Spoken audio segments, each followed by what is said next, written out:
Nagsimula ang lahat sa pagkakaroon ng missed call sa akin ng iba't ibang mga numero hanggang sa masagot ko yung iba. Sabi nila nakita raw nila sa mga valid na mga job application sites yung aking number kagaya ng Indeed.com, Linked, etc. Ipinasa ako ng aking kausap sa isang babaeng nagngangalang Miss Gloria sa Viber. So matapos nila akong tawagan, kinumpirma nila kung okay na ba yung Viber ko, bukas na ba, at ayan, no? So tinesting niya ako, gusto ko raw ba mag-promote sa TikTok, etc. The company will provide you 25 to 30 TikTok accounts daw, sabi niya, per day. Nabigay siya ng example, mga sikat, sila ni Ana Guerrero, Miss Krista ba yun? Follow, like, send ako ng screenshot sa kanya. Tapos na daw yung aking testing period. Okay na raw, qualified daw ako sa trabaho at ipinakilala niya naman ako sa isang babaeng nagngangalang Hailey at pinag-download ng Telegram na app. Yan si Hailey. Halata naman natin na hindi nila tunay na litrato. Pareho sila ni Miss Gloria na hindi tunay na litrato ang ginagamit at kung ano-anong number yung ginagamit para kontakin ako at kung ano-anong apps ang ginagamit para pagpasya-pasyahan ako. Si Hailey ay naging quote-unquote receptionist na siya yung sasagot sa aking mga katanungan at nag-provide siya ng link sa akin. Group chat yon kung saan magsisend ka ng iyong mga finalo na accounts at hinart na accounts. And at the same time, sisend mo rin sa kanya. Nakatanggap ako ng 150 pesos sa unang mga tasks na ginawa sa akin sa Viber. At kay Hailey naman matapos ang 5 tasks ay binigyan nila ako ng 250 pesos. Nakatanggap pa ulit ako kaninang umaga ng 100 pesos matapos gumawa ng mga tasks. Pero ang totoo niyan, inalis na nila ako sa group chat sapagkat pumapasok na yung crypto something. So tignan nyo na lang tong screen recording na ito.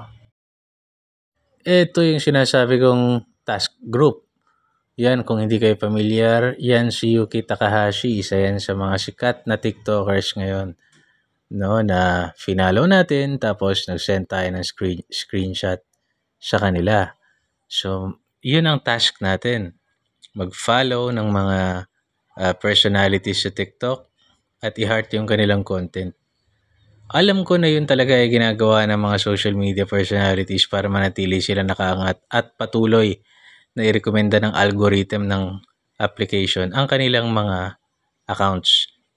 Yun nga lamang, makikita nyo maya-maya na nagsisingit na sila ng ibang tasks na hindi pa ako qualified raw sa simula dahil nga bago pa lang ako. Pero ang totoo niyan, nang-iengganyo sila ng mga taong mag-deposit ng pera sa kanila na merong kaakibat na dagdag. So yan ang example ng isang mga normal tasks na masasabi mong hindi siya scam sapagkat after the task ay binabayaran ka naman at wala ka namang nilolokong tao, nilalike mo lang at fina-follow yung celebrity TikToker, no? O yung TikTok personality. Ayan, binamarka nila mission 18, mission something. Ang tingin ko may mga totoong tao dyan pero may mga nagpapadala na rin ng mga GCash account nila kung magkano yung natanggap nila. Sandali. Ni-scroll, ayan o, 75,000. Pinakita niya yung GCash niya, no? Para ang tingin ko, kakuntsaba nila yan eh. Na nagpapasabik. Alam mo yon para masabik ka na patuloy na tumangkilik sa programa nila. Yan, 58,000 naman si kuya, no? Ngayon, binabrowse ko siya rito sa screen recording na to para makita yung weird na part. Okay? Yung part na hindi ako kasali dahil bago lang ako. So, ano ba yung weird na part na yon? Tingnan natin. Hinahanap ko pa eh. Medyo nahirapan ako kasi ang dami na ng tasks dito sa group chat na in-screen record ko. On a side note mga kapatid, bago ako sumali dito, may idea na akong scam siya. Pero tinry ko pa rin kasi gusto ko maghanap buhay at saka normal lang naman na magkaroon ng mga ganitong approach kapag ka nagpapa-boost ang isang celebrity o ang isang TikToker, no? Ayan, so pasensya na kayo, maaaring nahihilo na kayo, pero please bear with me kasi pinabrowse ko, hinahanap ko yung task na kakaiba na inopen lang para daw sa mga senior something na okay. Kanina naman kasi nakita niyo yung regular task. Yun yung naging trabaho ko. Okay. Ngayon, binabrowse pa siya. Browse. Please bear with me. Alam niyo mga kapatid, please be very careful. Wag na wag kayong papasok sa kahit na anumang online job na magbibigay kayo ng detalye. Magbibigay kayo ng password nyo, magbibigay kayo ng... Ako nga natakot dahil baka i-hack nila yung Gcash ko or anumang account, pero nagkataon na 1,000 lang naman yung laman nun. So, hinayaan ko na. Tinry ko na. Ayan, oh. Ayan, may mga check na kakaiba na, mga nagpapabook na ito yun. Ito yung mission ng advanced task, no? Tanungin mo daw yung receptionist before details. Ayan, no? So, 800 pesos, tapos makakatanggap ka ng 1,200. Pag 3 to ang binigay mo, 4,000 na matatanggap. Pag 6 to, 8,000. Pag 8,000, 11,000. Ang tindi niyan. Ang tingin ko marami nang na-scam to mga to.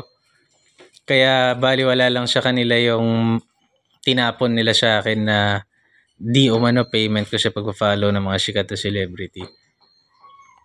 So, ayan si Task Manager Sarah Jane ba yung name nun?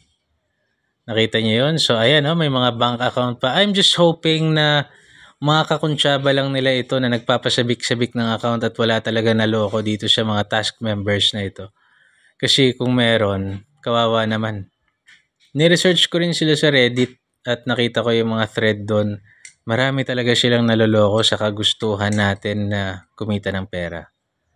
Ginagamit nila yung pangangapital. Kunwari, kailangan magkapital ka muna, pang recharge, ayan, or para daw maging legitimate ka sa sirkulasyon. Magkaroon daw ng may legitimate na gifter, yung mga TikTokers, ganyan, scam, no? Sana na hindi involved yung mga malalaking TikTokers na ito.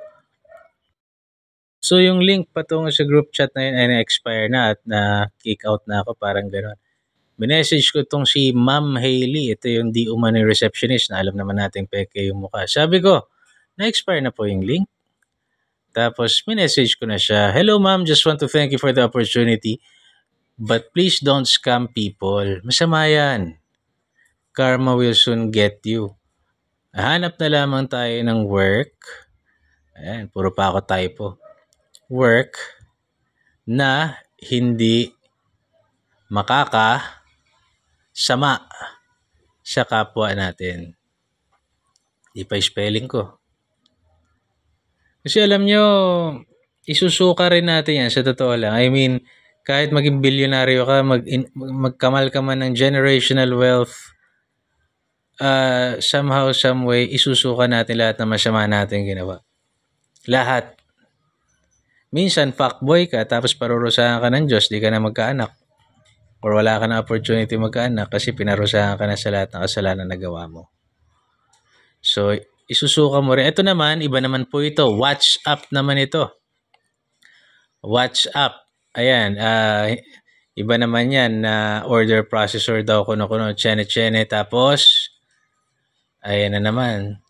Pag kailangan ng recharge, pag kailangan magbigay ng pera, wag na lang. Diba? So, ang masakit nito, itong mga taong ito ay nasa na sila. May mga commercial sila sa Facebook, sa Instagram, sa kung ano ng mga legitimate sites. So, ang bilin ko sa inyong lahat, mag-ingat na lang kayo palagi at talagang tignan mo, na-infiltrate na nila di umano yung Indeed, yung LinkedIn, JobStreet. Siyempre, nagpo-post tayo ng contact numbers natin doon. Baka may gustong tumanggap sa atin sa trabaho. So, nakakatakot na rin kasi ang mga information natin, di ba, nasa resume din natin, nasa online resume. Paano kung pinakialaman na yan ng mga hackers o ng mga... So, this is the world we live in today. Please be very careful. God bless you.